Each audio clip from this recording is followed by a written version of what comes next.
Hello everyone, this is Jafar tech Kannada. ಸತ್ಯ ಮಾಹಿತಿಗಾಗಿ ಸ್ನೇಹಿತರೆ ನಮ್ಮ ಚಾನೆಲ್ಗೆ ಸ್ವಾಗತ.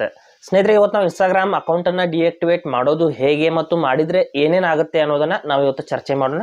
ತುಂಬ ಜನರಿಗೆ ಅಕೌಂಟ್ ಡಿಆಕ್ಟಿವೇಟ್ ಬಗ್ಗೆ ಗೊತ್ತು. ಡಿಆಕ್ಟಿವೇಟ್ ಮಾಡಿದರೆ ನಮ್ಮ ಅಕೌಂಟ್ ಮೇಲೆ ಏನೇನು ಪ್ರಭಾವ ಆಗುತ್ತೆ ಅಂತ ಯಾರಿಗೂ ಗೊತ್ತಿಲ್ಲ. ಸ್ನೇಹಿತರೆ, ಕೆಲವೊಂದಿಷ್ಟು ಡೌಟ್ಸ್ಗಳನ್ನ, ಕೆಲವೊಂದಿಷ್ಟು ಕ್ವಶನ್ಸ್ಗಳನ್ನ ನಾವಿಲ್ಲಿ ನೋಟ್ ಔಟ್ ಮಾಡಿದ್ದೀವಿ. ಅದರ ಬಗ್ಗೆ ನಾವು ಇವತ್ತು ಚರ್ಚೆ ಮಾಡೋಣ. ಹಾಗೆ ನಮ್ಮ ಚಾನಲ್ಗೆ ಮೊಟ್ಟ ಮೊದಲು ಬಂದಿದ್ದರೆ ದಯವಿಟ್ಟು ನಮ್ಮ ಚಾನಲ್ನ ಸಬ್ಸ್ಕ್ರೈಬ್ ಮಾಡಿ ಮತ್ತು ಪಕ್ಕದಲ್ಲಿರುವಂಥ ಬೆಲ್ ಐಕಾನನ್ನು ಪ್ರೆಸ್ ಮಾಡಿ ನಮ್ಮ ತಂತ್ರಜ್ಞಾನ ಆಧಾರಿತ ಬೃಹತ್ ಕುಟುಂಬದ ಸದಸ್ಯರಾಗಿ. ಸ್ನೇಹಿತರೆ, ಮೊಟ್ಟ ಮೊದಲ ಕ್ವಶನು, ನಾವು ಇನ್ಸ್ಟಾಗ್ರಾಮ್ ಅಕೌಂಟನ್ನು ಎಷ್ಟು ಸಮಯದವರೆಗೆ ಡಿಆಕ್ಟಿವೇಟ್ ಮಾಡಬಹುದು ಅಂತ ಇದೆ.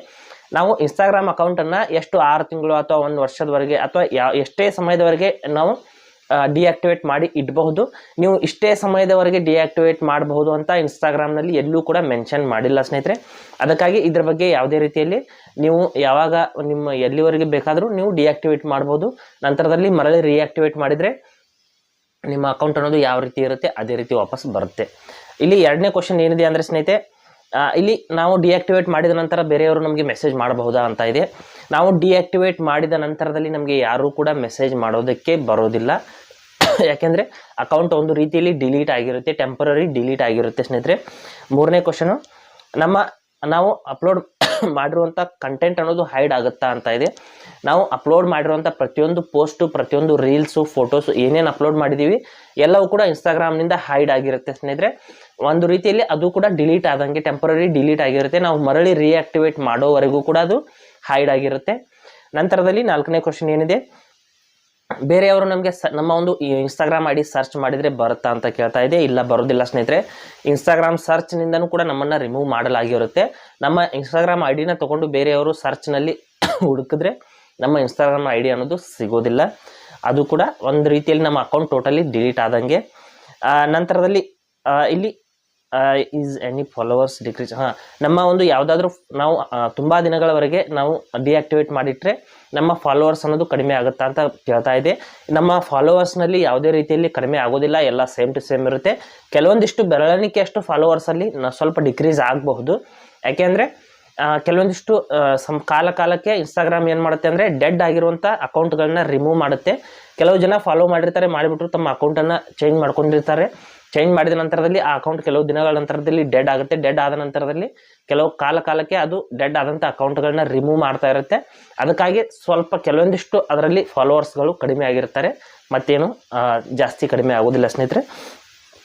ನಂತರದಲ್ಲಿ is Instagram account reach down ಅಂತ ಕೇಳ್ತಾ ಇದೆ. ಅಂದರೆ ನಮ್ಮ ಇನ್ಸ್ಟಾಗ್ರಾಮ್ ಅಕೌಂಟನ್ನು ರೀಚ್ ಅನ್ನೋದು ಡೌನ್ ಆಗುತ್ತಾ, ಅಂದರೆ ನಾವು ಮರಳಿ ರಿಯಾಕ್ಟಿವೇಟ್ ಮಾಡಿದ ನಂತರದಲ್ಲಿ ನಮ್ಮ ಇನ್ಸ್ಟಾಗ್ರಾಮ್ ಅಕೌಂಟನ್ನು ರೀಚ್ ಅನ್ನೋದು ಡೌನ್ ಆಗುತ್ತಾ ಅಂತ ಕೇಳ್ತಾ ಇದೆ. ಅಂದರೆ ನಾವು 3 ತಿಂಗಳು ಅಥವಾ 6 ತಿಂಗಳವರೆಗೆ ನಾವು ಡಿಆಕ್ಟಿವೇಟ್ ಮಾಡಿಟ್ರೆ ನಾವು ಅಲ್ಲಿ ಏನೂ ಕಂಟೆಂಟ್ ಅನ್ನೋದು ಅಪ್ಲೋಡ್ ಮಾಡಿರೋದಿಲ್ಲ.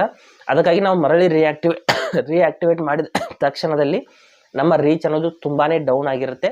ಅಂದರೆ ಮರಳಿ ಅದು ಸ್ಟಾರ್ಟ್ ಆಗಿ ಮತ್ತೆ ಅದು ಸ್ವಲ್ಪ ಮತ್ತೆ ರೀಚ್ ಜಾಸ್ತಿ ಆಗಬೇಕು ಅಂದರೆ ಸ್ವಲ್ಪ 1-2 ತಿಂಗಳಷ್ಟು ಕಾಲಾವಕಾಶ ತಗೊಳುತ್ತೆ. ನೀವು ನಿಮ್ಮ ಕಂಟೆಂಟನ್ನು ಅಪ್ಲೋಡ್ ಮಾಡ್ತಾ ಹೋಗಬೇಕು.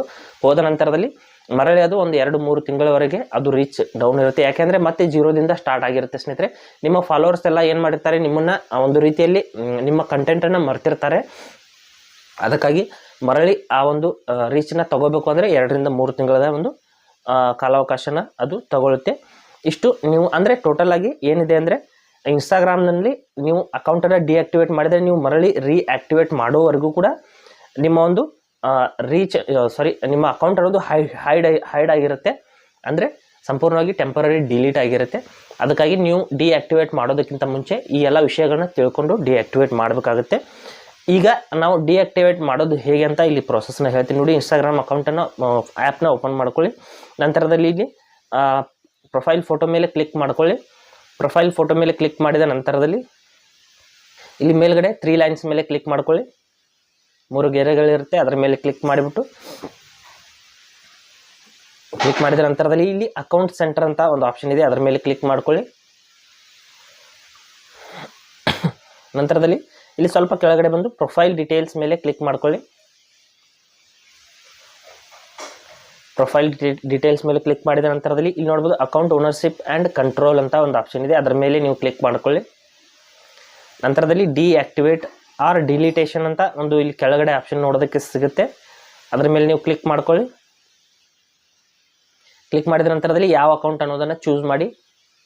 ಇಲ್ಲಿ ಫೇಸ್ಬುಕ್ ಮತ್ತು ಇನ್ಸ್ಟಾಗ್ರಾಮ್ ಎರಡೂ ಅಕೌಂಟ್ ಇದೆ. ನಾನು ಇನ್ಸ್ಟಾಗ್ರಾಮ್ ಅಕೌಂಟನ್ನು ಸೆಲೆಕ್ಟ್ ಮಾಡ್ತೀನಿ.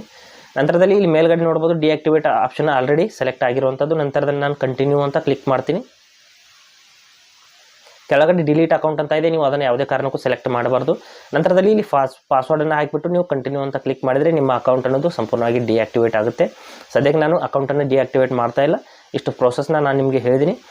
ನೀವು ಪಾಸ್ವರ್ಡನ್ನು ಹಾಕಿ ನೀವು ಡಿಆಕ್ಟಿವೇಟ್ ಮಾಡ್ಕೋಬಹುದು. ಮಾಡೋದಾದರೆ ನೀವು ಡಿಆಕ್ಟಿವೇಟ್ ಮಾಡೋದಕ್ಕಿಂತ ನೀವು ಹಾಗೆ ಬಿಡೋದು ತುಂಬ ಉತ್ತಮ. ಯಾಕೆಂದರೆ ನೀವು ಹಾಗೆ ಬಿಟ್ಟರೆ ನಿಮ್ಮ ರೀಲ್ಸ್ನಾದರೂ ನಡೀತಾ ಇರುತ್ತೆ. ನೀವು ಕಂಟೆಂಟನ್ನು ಅಪ್ಲೋಡ್ ಮಾಡದೇ ಇದ್ದರೂ ಕೂಡ ನಿಮ್ಮ ರೀಲ್ಸ್ಗಳಲ್ಲಿ ಸ್ಲೋಲಿ ನಡೀತಾ ಇರುತ್ತೆ. ನೀವು ಯಾರಾದರೂ ಸರ್ಚ್ ಮಾಡಿದರೂ ಕೂಡ ನಿಮ್ಮ ಒಂದು ಪ್ರೊಫೈಲ್ ಅನ್ನೋದು ಸಿಗುತ್ತೆ. ಹಾಗೆ ನೀವು ಡಿಆಕ್ಟಿವೇಟ್ ಮಾಡಿದರೆ ನಿಮಗೆ ಏನೂ ಕೂಡ ನಿಮ್ಮ ಅಕೌಂಟ್ ಅನ್ನೋದು ಸಂಪೂರ್ಣವಾಗಿ ಟೆಂಪರರಿ ಡಿಲೀಟ್ ಆಗುತ್ತೆ. ಮತ್ತು ಎಲ್ಲರೂ ಕೂಡ ನಿಮ್ಮನ್ನು ಮರೆತು ಬಿಡ್ತಾರೆ, ನಿಮ್ಮ ಫಾಲೋವರ್ಸ್ ಅನ್ನೋರು ನಿಮ್ಮನ್ನು ಮರೆತು ಬಿಡ್ತಾರೆ ಅಂತ ನನ್ನ ಒಂದು ಅನಿಸಿಕೆ. ಹಾಗೆ ಸ್ನೇಹಿತರೆ, ಕೊಟ್ಟಿರೋ ಮಾಹಿತಿ ಸಂಪೂರ್ಣ ಮತ್ತು ನಿರೂಪಣೆ ಮಾಡಿದ ಶೈಲಿ ಉತ್ತಮ ಅಂತ ಅನಿಸಿದರೆ ವಿಡಿಯೋನ ಲೈಕ್ ಮಾಡಿ ಮತ್ತು ನಿಮ್ಮ ಸ್ನೇಹಿತರಿಗೂ ಕೂಡ ಶೇರ್ ಮಾಡಿ. ಹಾಗೆ ಅದ್ರ ಬಗ್ಗೆ ಏನು ಸಮಸ್ಯೆಗಳು ಡೌಟ್ಗಳಿದ್ರೆ ಕಮೆಂಟಲ್ಲಿ ಅವಶ್ಯವಾಗಿ ತಿಳಿಸಿ. ಮುಂದಿನ ವಿಡಿಯೋದಲ್ಲಿ ಮತ್ತೊಂದು ಹೊಸ ವಿಷಯದೊಂದಿಗೆ ಇದೇ ರೀತಿ ನಿಮ್ಮ ಮುಂದೆ ಬರ್ತೀವಿ. ಅಲ್ಲಿವರೆಗೂ ಟೇಕ್ ಕೇರ್.